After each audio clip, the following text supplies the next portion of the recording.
Hello, in this video I'm going to show you how to set up a peer review in Canvas. Canvas has some great features that makes peer reviews easy. And peer reviews are a really great assignment to give to your students to complete because it allows them to get feedback before the final version of the paper is due.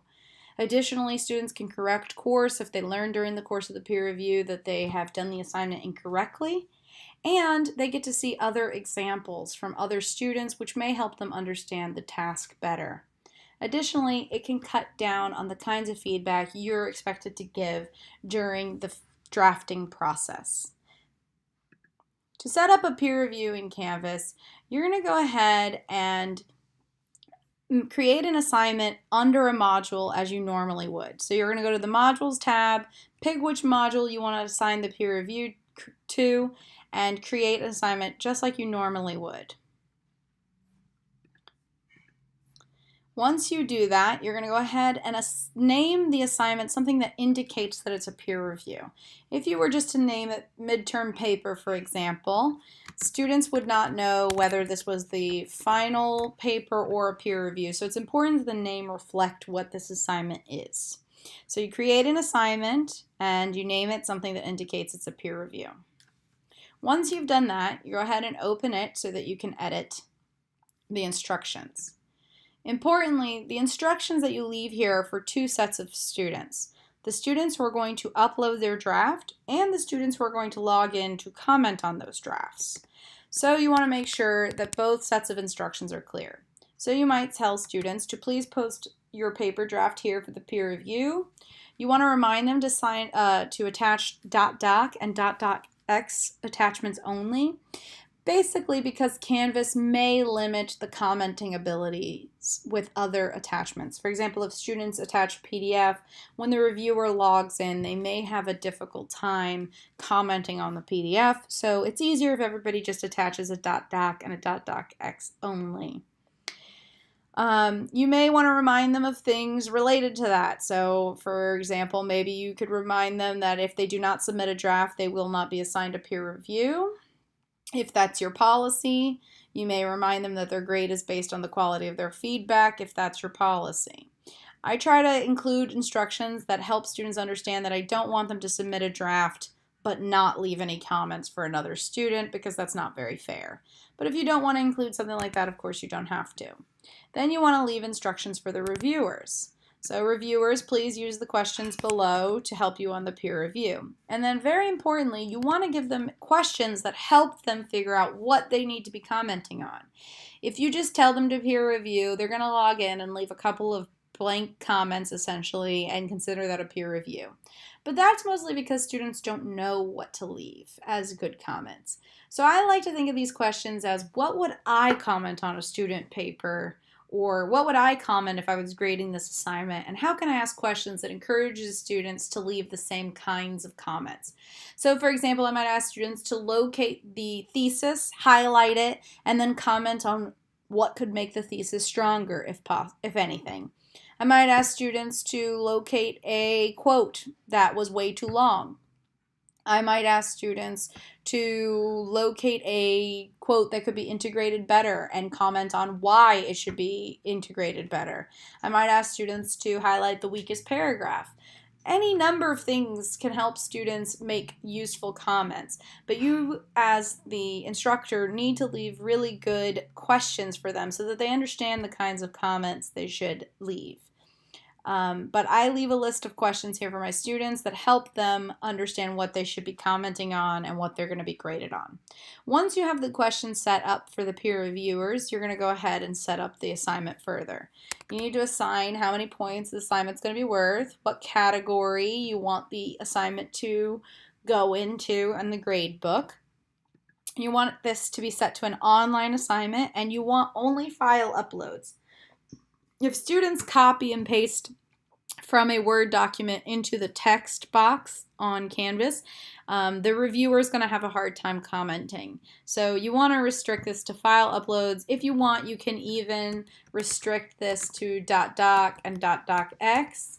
I've never really found that necessary. Students are pretty good at following those instructions, but if you want, you can restrict the file upload types. But that's up to you. And then really, really importantly, you have to click this box. The difference between an assignment on Canvas and a peer review on Canvas is this box, okay? Required peer reviews. I'm going to come back to this box in a second, but I think it'll make more sense if I explain the next one first. In this box, I'm deciding when the draft is due ahead of the peer review. So let's say I want all my students to have their drafts uploaded by the 21st, right? Maybe I'll let them turn it in up to 48 hours early. And I want to be careful about closing the assignment. I either don't want to close the assignment or I want to give students enough time for the peer review and to log back in and see the comments that were left by their peer reviewer as they're revising their final paper. So for example, if I close it on the 22nd, the peer reviewer may have trouble leaving comments, and then the student whose draft this is may have trouble logging back in to see the comments left for them. So I want to give them enough time. Let's say the final version of the paper is due on the 28th. I'll give them till the 29th, okay? Now, once I've set the due date for the draft, I can come back up to this box. If I click manually assign peer reviews, I'm still leaving myself open to two options, which I will show in more detail on the next screen. But manually assign peer reviews is basically telling Canvas, wait until I tell you to assign the peer reviews. And when I come in to assign the peer reviews, I can still make the peer reviews randomly assigned, or I can actually assign them like Rose has to read Diego's, Jessica has to read Michael's, or like I said, I can still make it random, but I'm saying please just wait for me and I'll assign them, okay? Or I can choose automatically assign the peer reviews, and I wouldn't want to do more than one review per user. But then Canvas allows me this feature of when do you want the peer reviews to be assigned. So since the draft is due by midnight on the 21st, I could tell Canvas assign them on the 22nd. And what that's telling Canvas to do is when, let's say, Diego turns in his paper by the 21st at midnight, on the 22nd, Rose logs into Canvas and finds out, hey Rose, you're assigned to read Diego's paper and leave comments. So Canvas will do all the work of automatically assigning them and when you tell them to automatically assign it. However, I will tell you in advance that this feature can be a little glitchy.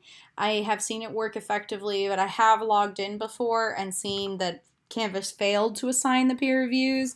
So just check back on the November 22nd to make sure that the peer reviews are assigned. I'll show you how to do that on the next screen.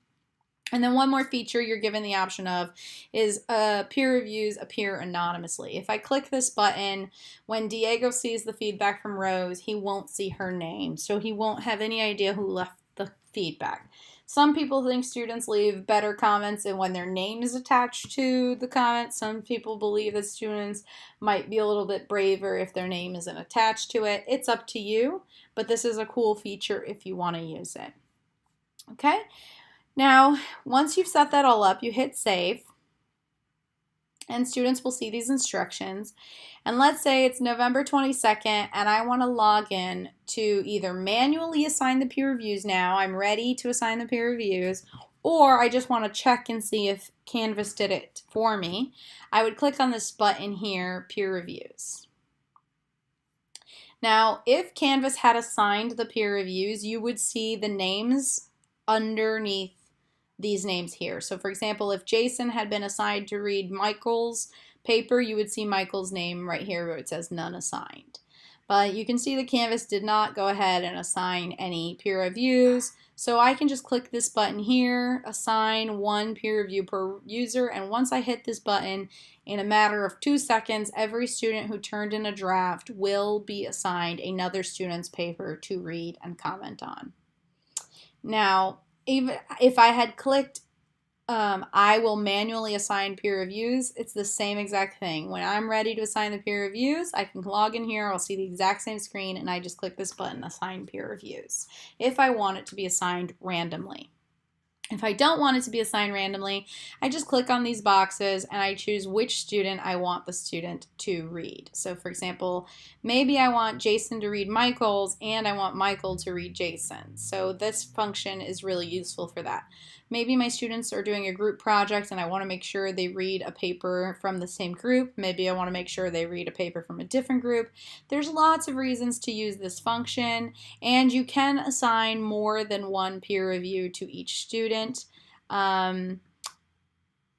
So that is a function that is available to you. In this case, Michael would read Jason's and then Michael would read Beatrice's. I think that's fine, but I think it's too complicated on here to have two people read Beatrice's. If you find yourself wanting to have more than one student read the same paper, a much more effective way to do that is to come back to the module and create a duplicate assignment. In this case, I would name it Peer Review of Midterm Paper 2.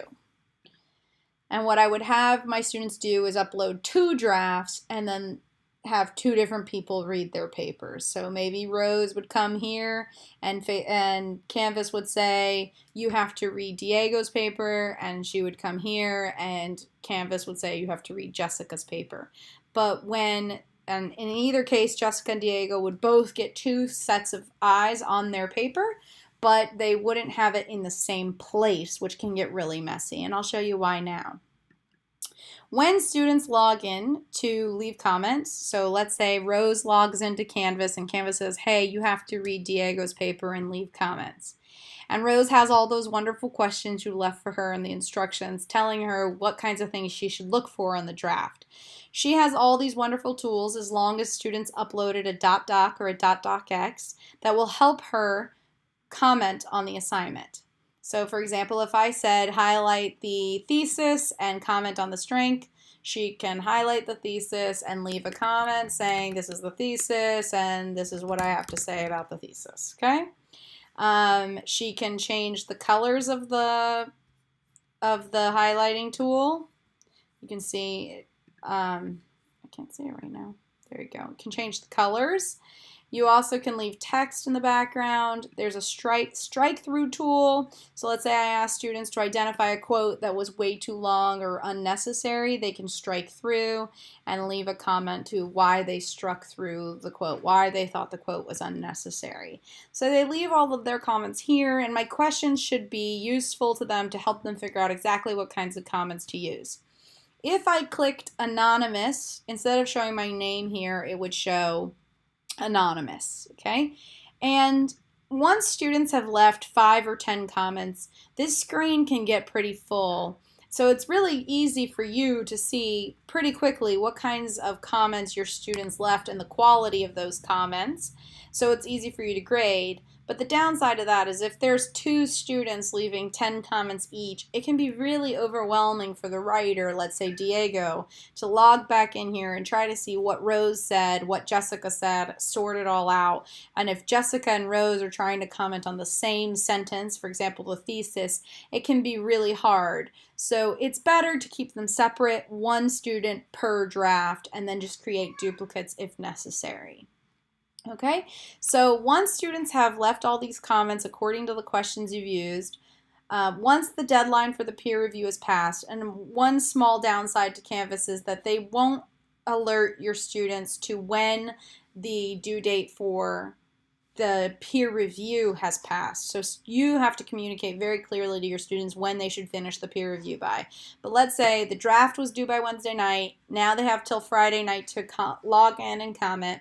When Diego logs in on Saturday, he's going to see all these comments. And, you know, with the highlighting and the dotted lines, it helps the student really see what the comment refers to so that they can really understand how to improve their assignment. Also, it's, like I said, really easy for you to see the quality of the feedback. You come in here and you see a few one-word comments, you know the quality is not very good, but if you're looking through and you see that students commented on exactly what you told them to, then it's pretty easy to grade their assignments. Now, the only downside to doing the peer reviews in Canvas is that Canvas doesn't have a way to say, let me grade the comments here. So in this case, this is Diana's draft, and this is Diana's grade, right? And so to use the same names I've been using, let's say this is Diego's draft and Rose's comments.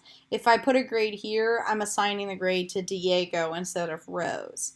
In order to grade Rose for the quality of her comments, I have two options. Option one is to go quickly through all the drafts and look through the comments and just make notes on a piece of paper about who deserves an A, a B, or whatever, and then come back through and assign those grades in the correct place. So even though this is Diego's paper and Rose's comments, I need to find Rose's paper and leave the grade for her quality of comments on her paper. Option two is a little bit easier and a little bit more complicated in a different way. I can just go through here and give students a simple grade for uploading their draft. So for example, give Diego 5 points here for turning in a draft, and then create another column in the grade book for the feedback grade. And I would just have two tabs open and go back and forth between the feedback here that Rose left, open the other tab, leave her a grade for her feedback, so on and so forth. Both of those options work. You can either tell students that they're not going to get a grade for uploading their draft, they're only going to get a grade for their feedback, but they cannot leave feedback unless they upload a draft, in which case you have to flip through all these assignments and then, leave the grades in the right place. Or you tell students you'll get a small completion grade for uploading a draft, you leave that grade here, and then you give them a separate grade for the quality of their comments by opening another column in the grade book. Either version can work really well.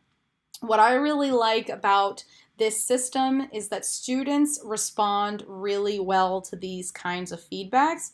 You would be really surprised at how few students understand that you can leave comments in the margins by highlighting in this way. And once they learn how to do it, many of them leave really good, useful comments. They get better and better at it, especially when your questions are designed to help them make good comments. And additionally, like I said, they don't have to download the paper or anything like that. The tools are all here, and when you log in to grade it, you will see how easy it is to identify whether the comments are effective or not. It takes a matter of seconds, maybe 30 seconds per paper to see, wow, this is good feedback, or no, this isn't very good feedback. One last feature I'll show you is that you can actually reply to the feedback. So you, as the teacher, can come in here and say, this was a great comment. Or I could say something like, I completely agree, to help reinforce to Diego that I'm reading these comments and certifying some of them. And I found if you just do this a couple of times on a few different papers, it really, really helps. Okay, so those are some of the features for doing peer review in Canvas. I hope that it has really helped you. If you have any questions, please just reach out to the WAC team, and we'd love to help you more.